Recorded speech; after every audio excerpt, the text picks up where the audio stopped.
got answers. We've got questions. Give us a call, 888-832-7561. Be live on the air Mondays, 7 to 10 p.m. Central Standard Time. The rest of the week, leave us a random-ass voicemail message. We might play it on the air. It is Sci-Fi July on the Big Dumb Fun Show, which means each and every week we reach out to our buddy Jason P. Hunt. Yep. And he brings in one of his nerd friends that he can drag into the studio and tell us all about what they do in the science fiction realm, which we're all very much a fan of. But Jason, why don't you introduce who you brought in with us tonight? I brought it. Loving the specs, by the way. It's good stuff. You know, I like that. I'm looking around, and I'm the only one that doesn't have frames on. Well, that's because you have good vision. And I have hypertension. Go ahead.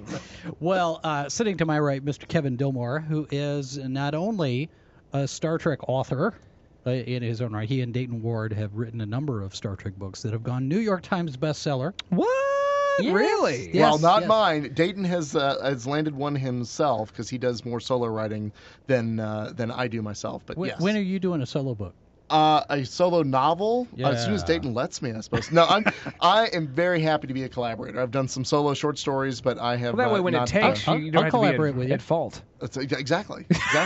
He's top billing for a reason. Yeah. It goes wrong, it's Dayton's fault. Exactly. Well, Kelvin, welcome to the Big Dumb Fun Show. We're very Thank much you glad very to much. have It's you. a pleasure to be here. So you write some fan fiction novel, right? Yes. Is that what it's called? Is it Well, fan it's fiction? not. What No, is- it's not fan fiction. No. He's part of the actual official Star Trek books. Oh, so you got the stamp the of real approval. things.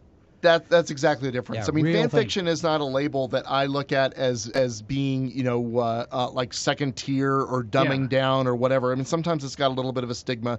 The truth is that we're all fans. Yeah. However, I write for pocketbooks. I'm under contract and write with Simon & Schuster's blessing Gotcha. that they go through CBS to get approvals for, and everything that we do is on the up and up. So Now, when basically you send he in a gets- he gets- submission like that, when you were starting out, you didn't just show up and go, hey, I'm this guy, let me write some books for you. When I started out, absolutely not. I was writing for the Paramount-approved magazine for the Star Trek official fan club, and it was called Star Trek Communicator. And what happened was that John Ordover, who was editing the books line at the time for Pocket Books, was feeding me story ideas, and I would interview him, and I had an opportunity to pitch a fiction story to him at Pocket Books, which he agreed to purchase, more or less sight unseen, and I drafted Dayton and said, I just got myself into a big pile of trouble, and I don't think I can get out by myself. So that's how Dayton and I started our first collaboration. Did you know Dayton prior to that? I did.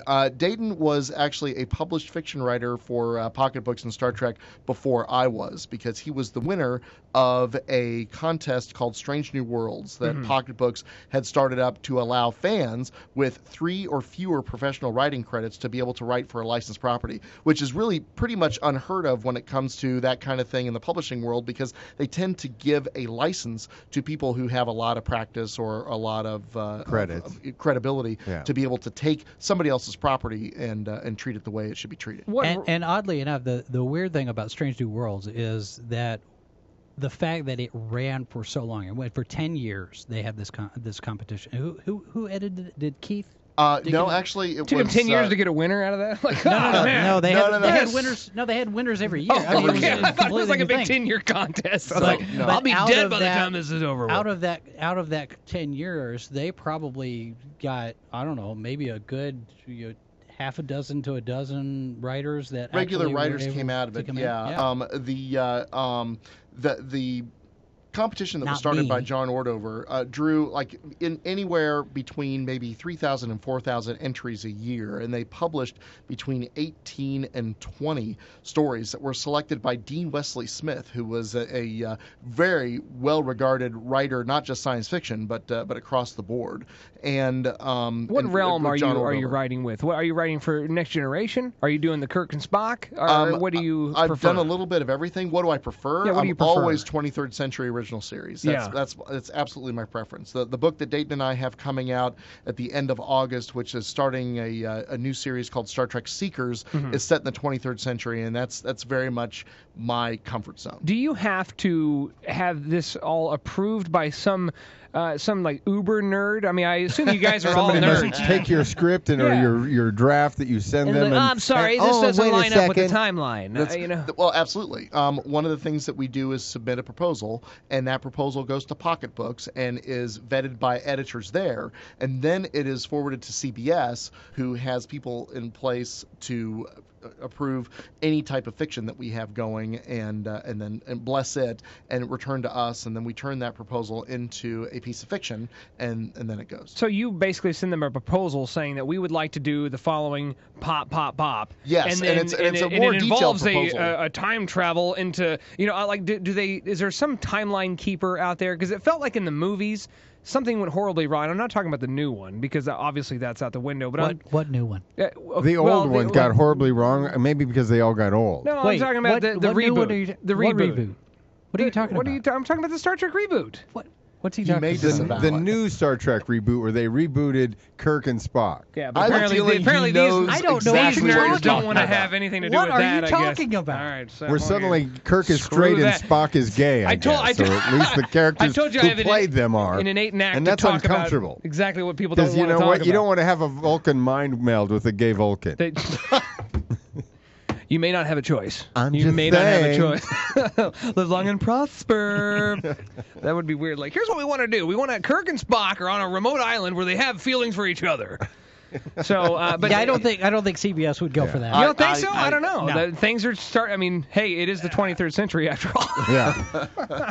Now, when you submit a proposal, do you ever, like, maybe in your writing, do you come up with something, maybe the technology, if you will, something, a character that isn't a traditional Star Trek technology or character, and then they have to, like, figure out, does this work in our world? Oh, or? absolutely. In fact, the series that Dayton and I worked on previously with a great writer in his own right and good friend of ours, David Mack, is called Star Trek Vanguard.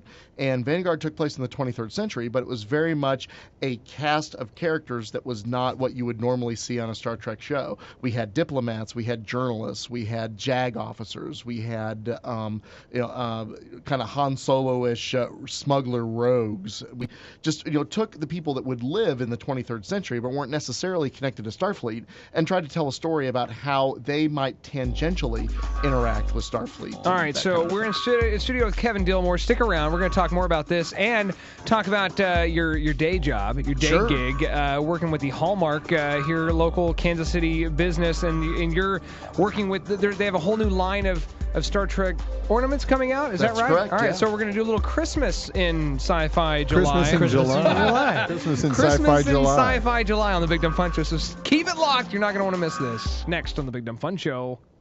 I can't hide it, you blow